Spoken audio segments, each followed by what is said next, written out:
Hey, so this is the new iPhone 16, but I already find a new bug. Take a look.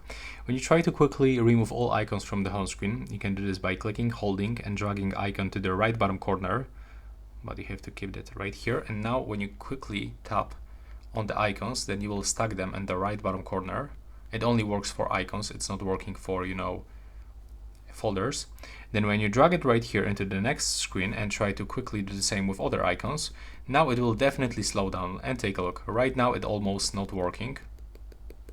And now it's completely frozen. Take a look. Nothing is working, the power button is not working, volume buttons are not working, the same with the action button, the camera button. So yeah, and it goes like really hot. You can feel it when you touch the back of the phone. And now, as you can see, something is actually happening on the screen, but still it's not moving. And if you want to fix it, click and hold the power button and the volume down button until the power off menu appears. Okay, right now it works. So after pressing the buttons, we just enabled some kind of the magic shortcut and we are finally back, but it wasn't working, and even this force restart stops working with volume down button and the power button. So be careful when you try to quickly do this. So just be careful when you are customizing your home screen.